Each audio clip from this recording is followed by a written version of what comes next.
ಹಾಡನ್ನ ನೋಡಿ ಏನ್ ಅನಿಸ್ತಾ ಇದೆ ನಿಮ್ಗೆ? ಈ ಒಂದು ಚಿತ್ರತಂಡಕ್ಕೆ ಏನ್ ಹೇಳಕ್ ಇಷ್ಟಪಡ್ತೀರಾ ಅಂತ ಸರ್? ಎಲ್ರಿಗೂ ನಮಸ್ಕಾರ. ಮೊದಲಿಗೆ ಕ್ಷಮೆ ಯಾಚಿಸ್ತೀನಿ. ಯಾಕೆ ಅಂದರೆ ನಾನು ಭುವನದಿಂದ ಗಗನದವರೆಗೂ ಸುತ್ಕೊಂಡು ಬರೋದಕ್ಕೆ ಟ್ರಾಫಿಕ್ ಸಮಸ್ಯೆ ಆಯಿತು.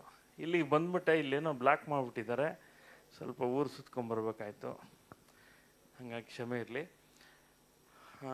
ಭುವನಂ ಗಗನಂ ಟೈಟ್ಲ್ ಕೇಳಿದ ಕೂಡಲೇ ಸುಮಾರು 10-12 ವರ್ಷಗಳ ಹಿಂದೆ ನಾನು ಬರೆದ ಸಾಲು ತನನಂ ತನನಂ ತನನೇ ನನನಂ ಅಂತ ಒಂದು ಟ್ಯೂನು, ಆರ್ ಪಿ ಪಟ್ನಾಯಕ್ ಅವ್ರದ್ದು. ಆ ಸಿಚುವೇಶನ್ನು ಒಂದು ರೀತಿ ಯೂಶಲ್ ಆಗಿ ಅಪ್ಪು ಅವ್ರಿಗೆ ಏನು ಆ ಹೀರೋಯಿಕ್ಕೆಲ್ಲ ಬರೀತಿದ್ವಿ, ಅದೇ ಥರದ ಹಾಡು ಅಂದ್ಕೊಂಡೆ. ಆದರೆ ಹಾಡು ಸಾಫ್ಟಾಗಿದೆ ಆ್ಯಂಡ್ ತುಂಬ ಕಥೆ ಇತ್ತು, ಒಂದು ಇಂಟೆನ್ಸ್ ಆದಂಥ ವಿಷಯ ಇತ್ತು ಹಾಡಲ್ಲಿ. ಸರಿ, ಆಗ ಬರೆದಿದ್ದೆ. ನನಗೆ ಹಾಡನ್ನು ಬೇರೆ ರೀತಿ ಅಪ್ರೋಚ್ ಮಾಡಬೇಕು ಅಂತ ಅನಿಸಿತ್ತು. ಹಾಗಾಗಿ ಭುವನಂ ಗಗನಂ ಅಂತ ಶುರು ಮಾಡಿದ್ದೆ. ಅದನ್ನು ಕೇಳಿದ ತಕ್ಷಣವೇ ರಾಘಣ್ಣ ಫಸ್ಟು ಅಪ್ಪಾಜಿ ಸೂಪರ್ ಅಪ್ಪಾಜಿ, ಸೂಪರ್ ಹಿಟ್ ಅಪ್ಪಾಜಿ ಅಂದ್ಬಿಟ್ರು. ಯಾವಾಗ ಅದು ಹಾಗೆ ಆಯಿತು, ಇವತ್ತಿಗೂ ಕೂಡ ಅಪ್ಪು ಅವರ ಹಾಡುಗಳ ಸಾಲಿನಲ್ಲಿ ಆ ಹಾಡು ಒಂದು ರೀತಿ ಚಿರಸ್ಥಾಯಿಯಾಗಿ ನಿಂತಿರುವಂಥ ಹಾಡು. ಆ ಸಾಲು ಬರೆದಾಗ ಸೂಪರ್ ಹಿಟ್ ಅಂತ ಅಪ್ಪ ರಾಘಣ್ಣ ಹೇಳಿದ್ರು. ಈ ಸಿನಿಮಾ ಟೈಟ್ಲು ಕೂಡ ಸೂಪರ್ ಹಿಟ್ ಆಗಲಿ ಸಿನಿಮಾ ಕೂಡ ಅಂತ ಆಶಿಸ್ತೀನಿ. ಆವತ್ತಿನ ರಾಘಣ್ಣನ ಮಾತು ಇವತ್ತಿಗೂ ಕೂಡ ಅಪ್ಲೈ ಆಗಲಿ ಅಂತ ಅನ್ನೋದೇ ನನ್ನ ಆಶಯ. ಇನ್ನು ಈಗ ತಾನೇ ಹಾಡು ನೋಡಿದ್ವಿ. ಈ ಹಾಡಲ್ಲಿ ಬಹುಶಃ ಸಿನಿಮಾ ತಂಡದ ಹೊರತಾಗಿ ಒಂದು ಗಮನಿಸಿರ್ಬೋದು, ಇಬ್ಬರು ಲಿರಿಸಿಸ್ಟ್ ಇದ್ದಾರೆ ಹಾಡಲ್ಲಿ. ಒಂದು ಗೌಸ್ಪೀರು ಮತ್ತು ಅನಿರುದ್ಧ್ ಶಾಸ್ತ್ರಿ.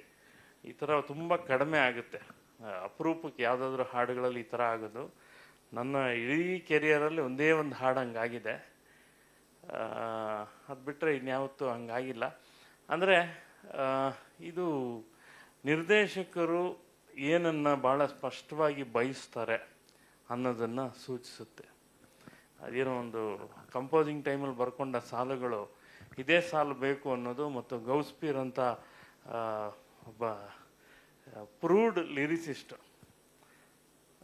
ಮತ್ತೆ ತಾನೇನು ಪ್ರೂವ್ ಮಾಡ್ಕೋಬೇಕಾಗಿರಲಿಲ್ಲ, ಪ್ರೂವ್ಡ್ ಲಿರಿಸಿಸ್ಟ್. ಆ ಸಾಲುಗಳು ಇರಲಿ, ನಮ್ಮ ಅನಿರುದ್ಧ ಹೆಸರು ಇರಲಿ ಅಂತ ಗೌಸ್ಪೀರ್ ಒಪ್ಕೊಂಡಿದ್ದು.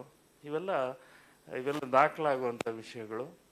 ಅವರಿಬ್ಬರಿಗೂ ಒಳ್ಳೆಯದಾಗಲಿ, ಇಬ್ಬರು ಲಿರಿಸಿಸ್ಟ್ಗೂ ಒಳ್ಳೆಯದಾಗಲಿ. ಅನಿರುದ್ಧ ಹಾಡೋದ್ರ ಜೊತೆ ಇನ್ನಷ್ಟು ಹಾಡುಗಳು ಬರೆಯೋಂಥ ಆಗಲಿ ಅಂತ ಆಶಿಸ್ತೀನಿ. ಗೌಸ್ಪೀರ್ಗೂ ಒಳ್ಳೆಯದಾಗಲಿ.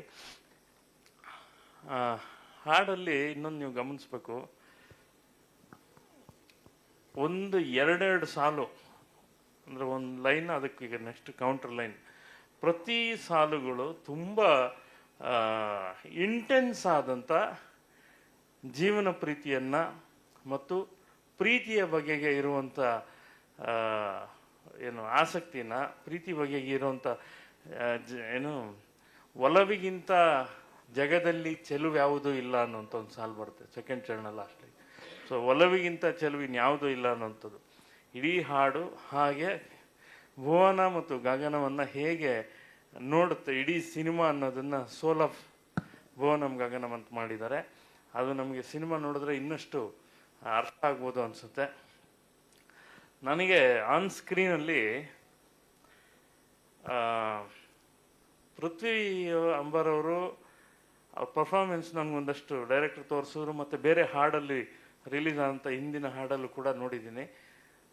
ತುಂಬ ನ್ಯಾಚುರಲ್ ಪರ್ಫಾರ್ಮೆನ್ಸ್ ಅನ್ನಿಸ್ತು, ಮೆಥಡ್ ಆ್ಯಕ್ಟಿಂಗ್ ತುಂಬ ಅನ್ನಿಸ್ತು. ತುಂಬ ಚೆನ್ನಾಗಿದೆ, ಅದರ ಕ್ರಿಯೇಷನ್ನೇ ತುಂಬ ಚೆನ್ನಾಗಿದೆ. ಒಳ್ಳೆಯದಾಗಲಿ ಪೃಥ್ವಿ ಅಂಬರ್ಗೆ. ಇನ್ನಷ್ಟು ಬೇರೆ ಬೇರೆ ರೀತಿಯ ವೈವಿಧ್ಯಮಯ ಪಾತ್ರಗಳನ್ನು ಮಾಡುವಂಥ ಆಗಲಿ ಅಂತ ಹಾರೈಸ್ತೀನಿ. ಒಳ್ಳೆಯದಾಗಲಿ. ಆದರೆ ಇಡೀ ಸಿನಿಮಾದಲ್ಲಿ ಬಹುಶಃ ಇನ್ನೊಂದು ಪಾತ್ರ ಏನು ನಮ್ಮ ಪ್ರಮೋದ್ ಮಾಡಿದ್ದಾರೆ, ಅದು ಬಹಳ ಕಷ್ಟದ ಪಾತ್ರ, ಪೃಥ್ವಿಗಿಂತ ಕಷ್ಟದ ಪಾತ್ರ.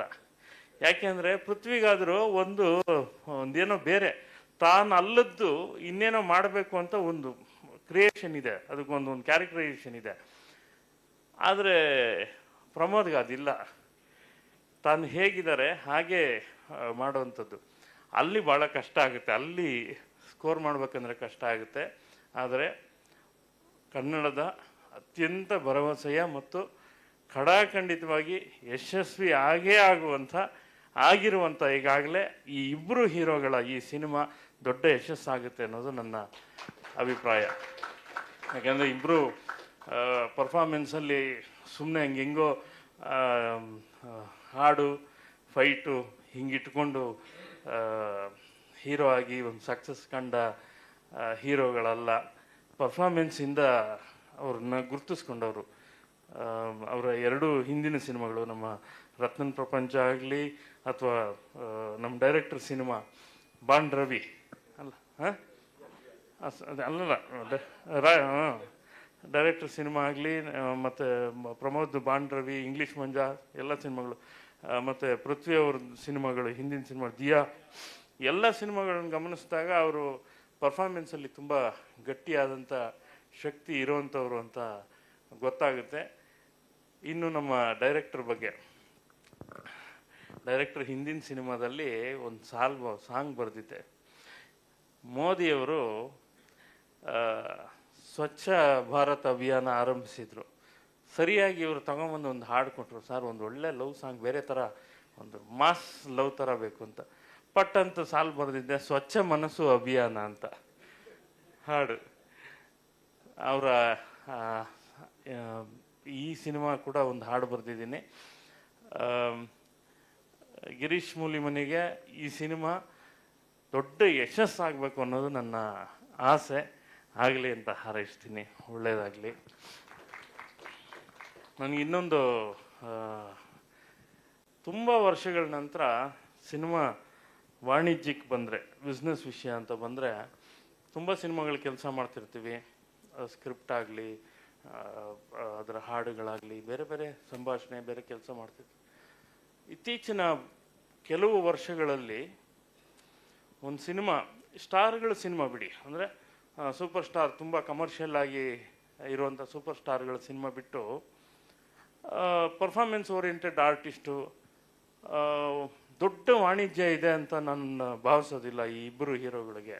ಆದರೆ ಈ ಸಿನಿಮಾಗೆ ನನಗೆ ಬರೀ ಗಿರೀಶ್ ಹೇಳಿದಲ್ಲ, ಗಾಂಧಿನಗರದಿಂದಲೂ ಬಂದ ಮಾಹಿತಿ ಏನಂದರೆ, ಹಣ ಕೊಟ್ಟು ದುಡ್ಡು ಕೊಟ್ಟು ರಿಲೀಸ್ ಮಾಡೋಕ್ಕೆ ರೆಡಿ ಆಗಿದ್ದಾರೆ ಡಿಸ್ಟ್ರಿಬ್ಯೂಟ್ರು. ಇದು ಇತ್ತೀಚಿನ ದಿನಗಳಲ್ಲಿ ಅತ್ಯಂತ ಕಡಿಮೆ ನಾವು ಕೇಳಿದ್ದು, ಕಡಿಮೆ ನಾವು ಕಂಡಿದ್ದು. ಆ ಲೆಕ್ಕದಲ್ಲಿ ಈಗಾಗಲೇ ಸಿನಿಮಾ ಗೆದ್ದಿದೆ ಅಂತ ಮುನೇಗೌಡರ ಜೇಬು ತುಂಬುತ್ತೆ, ಪಾಕೆಟ್ ತುಂಬುತ್ತೆ. ಮುನೇಗೌಡರಿಗೆ ಒಳ್ಳೆಯದಾಗಿ ಮೊದಲ ಸಿನಿಮಾ ಮಾಡಿದ್ದಾರೆ.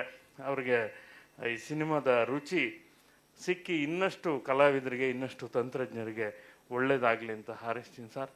ಒಳ್ಳೆಯದಾಗಲಿ. ನಮ್ಮ ಮ್ಯೂಸಿಕ್ ಡೈರೆಕ್ಟ್ರು ಅಂಬೆ ನಿಂಗೆ ವಯಸ್ಸಾಯಿತು ಸಿನಿಮಾದಲ್ಲಿ ಏನು ತಾರೆಯ ಮಾತಾಡೋ ತಾರೆಯ ಅಂತ ಒಂದು ಹಾಡು ಬರೆದಿದ್ದೆ. ಹಾಡುಗಾರ ನಮ್ಮ ವಿಜಯ್ ಬಾಬು ಗುಮ್ಮಿನೇನಿ ಅಂತ ಸಂಗೀತ ನಿರ್ದೇಶಕರು. ಅರ್ಜುನ್ ಜನ್ಯ ಅವ್ರ ಜೊತೆ ಸುಮಾರು ವರ್ಷಗಳ ಕಾಲ ಪ್ರೋಗ್ರಾಮರ್ ಆಗಿ ಕೆಲಸ ಮಾಡಿದ್ದಾರೆ. ಗಾಯಕ, ಸಂಗೀತ ನಿರ್ದೇಶಕ. ಈ ಸಿನಿಮಾದ ಹಾಡು ಈಗಾಗಲೇ ಕೇಳಿದ್ದೀರಿ, ದೊಡ್ಡ ಹಿಟ್ಟಾಗಿದೆ ಪ್ರೀವಿಯಸ್ ಸಾಂಗು. ಅವರ ಸಂಗೀತದ ಶಕ್ತಿ ಈ ಸಿನಿಮಾದಲ್ಲಿ ರೀರೆಕಾರ್ಡಿಂಗ್ ಮೂಲಕ ಕೂಡ ಗೊತ್ತಾಗುತ್ತೆ. ಇನ್ನಷ್ಟು ಒಳ್ಳೆಯದಾಗಲಿ, ಮತ್ತಷ್ಟು ಒಳ್ಳೆಯದಾಗಲಿ. ವಿಜಯ್ ಬಾಬುಗೆ ಮತ್ತಷ್ಟು ಸಿನಿಮಾಗಳು ಸಿಕ್ಕು, ದೊಡ್ಡ ದೊಡ್ಡ ಸಿನಿಮಾಗಳೆಲ್ಲ ಸಿಕ್ಕು ಒಳ್ಳೆಯದಾಗಲಿ ಅಂತ ಹಾರೈಸ್ತೀನಿ. ಎಲ್ರಿಗೂ ಒಳ್ಳೆಯದಾಗಲಿ. ಯಾರ್ದಾದ್ರೂ ಹೆಸರು ಬಿಟ್ಟಿದ್ರೆ ಕ್ಷಮೆ ಇರಲಿ. ಮುನೇಗೌಡ್ರದ್ದು ಹೇಳಿದೆ ದುಡ್ಡು ಬರಲಿ ಅಂತ, ಅದಕ್ಕಿಂತ ಇನ್ನೇನು. ಒಳ್ಳೆಯದಾಗಲಿ. ಎಲ್ಲ ಮಾಧ್ಯಮ ಮಿತ್ರರು ಒಂದು ಹಾಡಿನ ಬಿಡುಗಡೆ ಕಾರಣಕ್ಕೆ ಇಷ್ಟು ಜನ ಬಂದು ಸೇರಿದ್ದೀರಿ. ನಿಮ್ಮೆಲ್ರಿಗೂ ಪ್ರೀತಿಯ ವಂದನೆಗಳನ್ನು ತಿಳಿಸ್ತಾ ನನ್ನ ಮಾತು ಮುಗಿಸ್ತೀನಿ. ನಮಸ್ಕಾರ.